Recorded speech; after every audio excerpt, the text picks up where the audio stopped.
It's been a little while since I've posted any videos on this channel, and there was honestly a part of me that was getting to a point where I didn't really know if it was even worth going forward with doing any of the stuff it is that I do.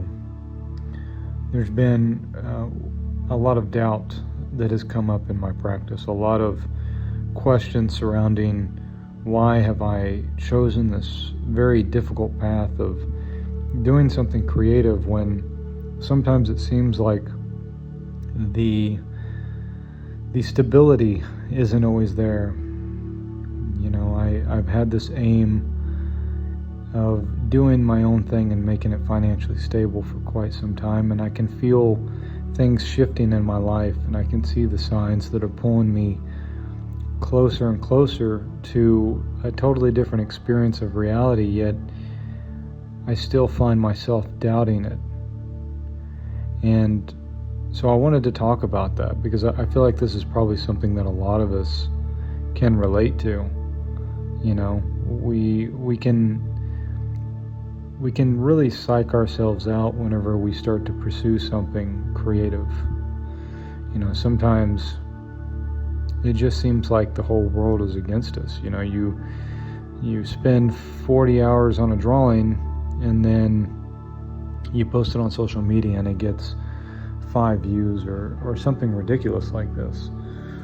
Not that the views, the more views it is that you have, it wouldn't really mean that it validated it either way anyway. And I would say that what it is that this experience of really putting myself out there and continuing to go forward, even though there is a great amount of uncertainty around everything it is that is coming into my life, what it's really taught me is it's taught me that being an artist, there's really no way to get away from the uncertainty. I mean, truly, the only thing there is uncertainty. And this doesn't just apply to artists. I mean, it applies to everybody, regardless of what career path it is that you're on or where you're at in your life. Uncertainty is just a fact of life. Society has kind of sold us this idea with the 9-to-5 and the 40-year career with the 40-year mortgage payment plans, that security is something it is that with a subscription, with a payment plan, with something that you can attach yourself to, and as long as it is that you make sure you make those monthly payments, then life will keep chugging along the way it always has and giving you the same predictable life with the same predictable outcomes. But that's not really why it is that we signed up for life, is it? We didn't sign up for life for everything to just be totally predictable and controlled. There has to be, especially if you're doing something creative, there has to be an acceptance of the ambiguity of life, of the uncertainty of, in a lot of ways, a kind of controlled chaos. I would say if you really look at a lot of great artists and you look at a lot of great writers, there is a real sense of controlled chaos in that person's life. You know, sometimes if it's not controlled, you know, an artist or a writer can really burn themselves out and completely fall apart. You know, we see that with, you know, the rock stars that do drugs to the point where, you know, they're unable to pursue their practice. And I'm not suggesting that anybody should do drugs, but I'm just saying that to do something creative, I mean, it really is something that comes from inside of you, and you'll never get the confirmation outside of you that you want. You know, if you've been following this channel for a while, you know that my whole theme with everything it is that I do is about the connection between the spirit and creativity, that I see them as one and the same. And this is what has led me to illustrating my own tarot cards, which is one of the illustrations it is that you can see here the process of. And this is the Strength card, and to me this represents, you know, our angelic nature, overcoming our more lower carnal nature. And as it goes on, you'll see that the blood of this demon, that this angel in this armor is he's slaying this demon, and the blood is like running all over the earth. And I think that that's, obviously a commentary on the need for the angelic nature to overcome the lower nature, but it's also in some ways looking at the lower nature as a kind of sacrament, a kind of expression of ourselves that has to also be respected and really considered. In a lot of ways, I find that the doorway to our angelic selves is often found through the acceptance of our lower nature. It's not all about love and light and this kind of woo-woo mentality. There's aspects of humanity that all of us have inside of us that we're seeing being reflected in the world back to us now. The greed and the corruption, the abuse of people. And the reason why it is that we see that there is because deep down inside, it's inside of every human being. And that's the only reason why it is that it manifests. It manifests because we ourselves are corrupted on some fundamental level. And this corruption is really the cause of so much of the suffering that we have in the world. It's the thing that connects us to the fear it is that we have and the desire it is that we have. And as long as we have fear and we have desire, as long as we fear things and as long as we desire things, then ultimately we are manipulatable by something else that's outside of ourselves, right?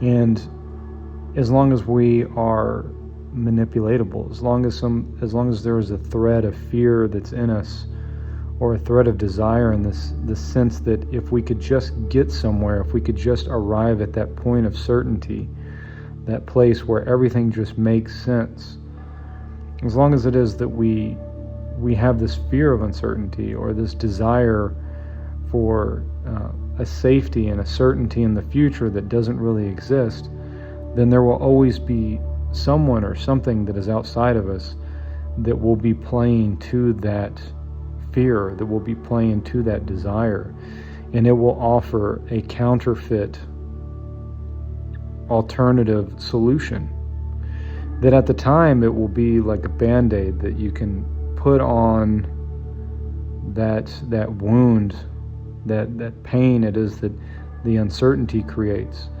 But ultimately it will not actually satisfy you. It will not satisfy you, and it will not actually contribute anything.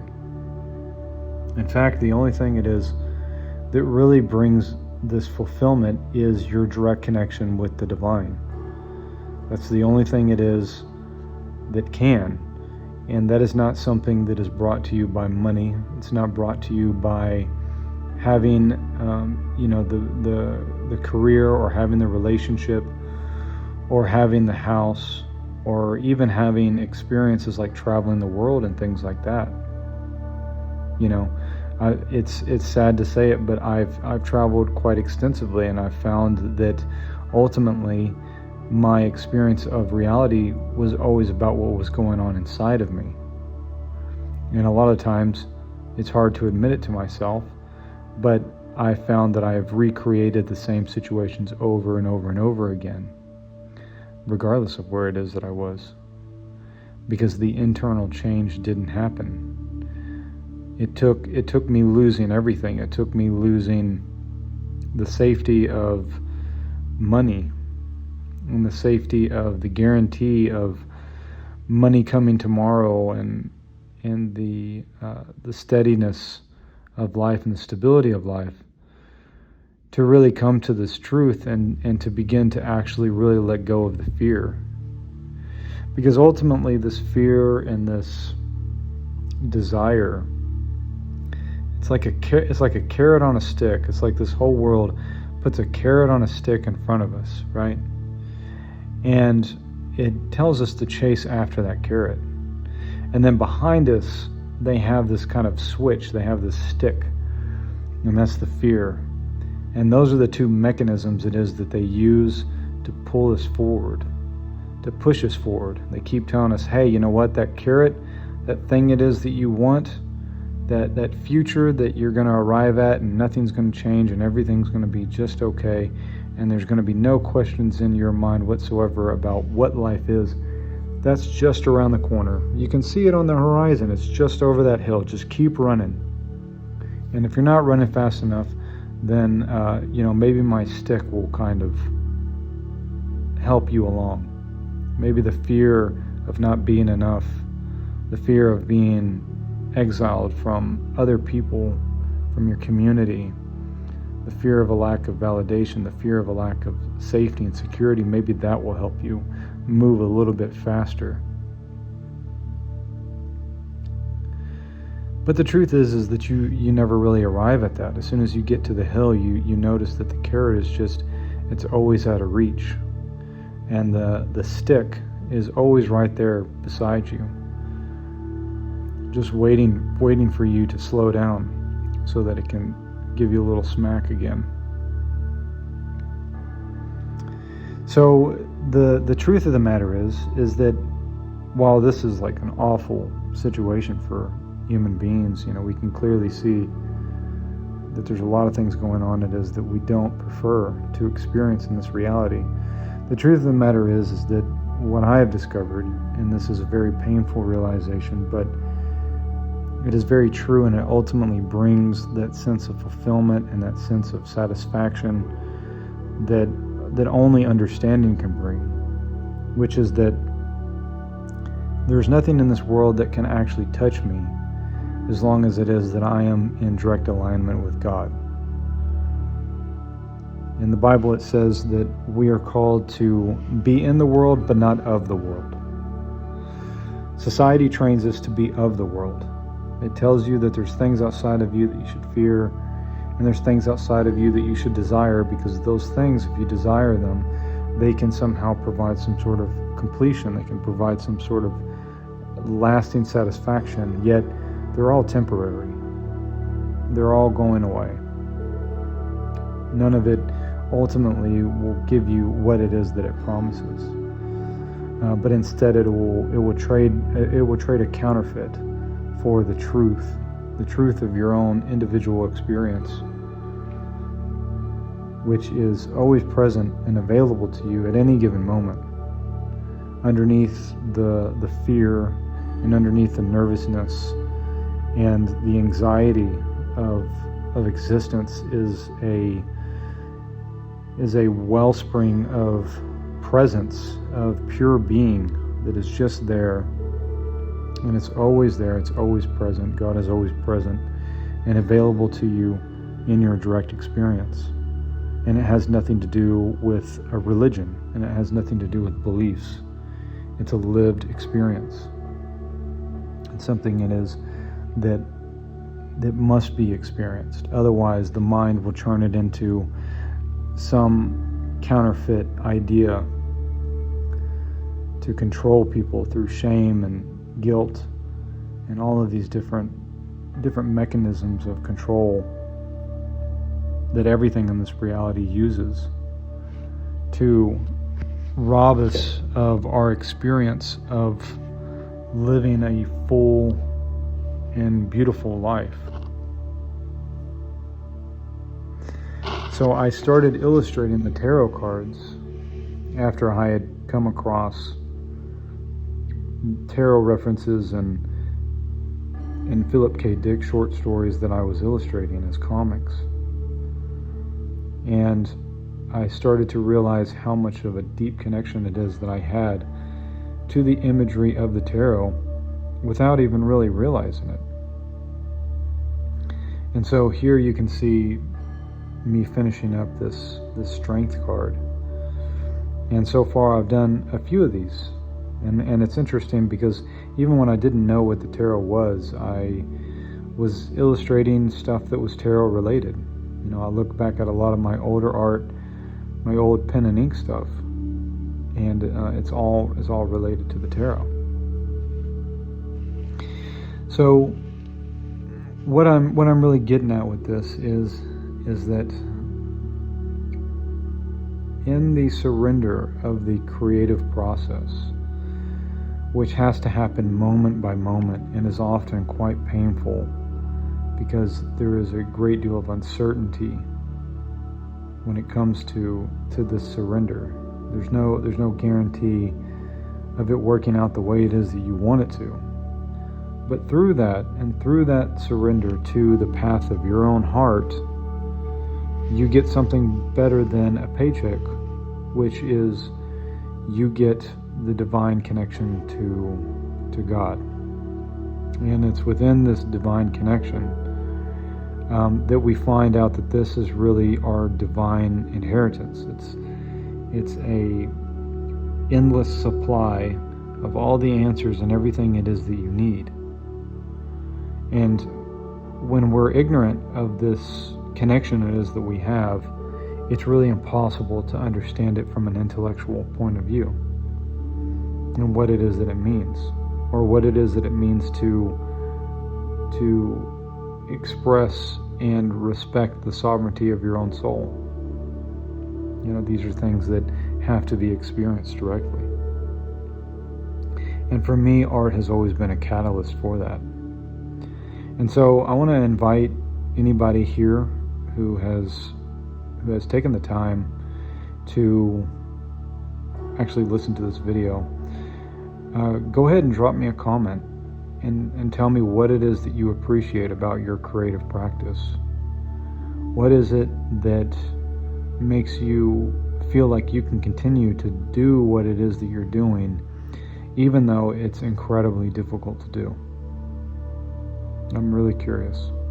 I think this is something that we all need this. We all need this encouragement. And so I ask for the encouragement from you, as well as I hope I also provide that encouragement to you. I'm currently starting a couple of different things to give back to the community. I'm going to be continuing to do my weekly videos, and I'm going to be taking up the tarot video essays again here pretty soon. So you should be seeing new ones come up here. I had to take a break for a little while. But I'm also going to be putting together some more in-depth tutorials. And right now I have a couple that are available in the Gumroad link in the description box below. And these are basically going over constructive perspective drawing, as well as gesture drawing. And I'm going to be expanding that into really going in depth into my illustration process for those that are interested. And so if you would like to check out the stuff it is that I do, and you find that this information resonates with you, make sure to drop a comment. And if you'd like, I have a Discord community link down in the description box below, and you can feel free to come in and jump in and talk to other creative people about what it is that you feel about your creative practice and why it's actually important to you. And with that said, thank you guys so much for checking out my work. If you'd like to see my other tarot illustration prints, you can check out my link tree. I've got all the links to everything in the description box there. You can find my print shop, you can find my tutorials and everything else. And yeah guys, make sure to give me a like, give me a sub, and thank you so much for watching this video. Take care.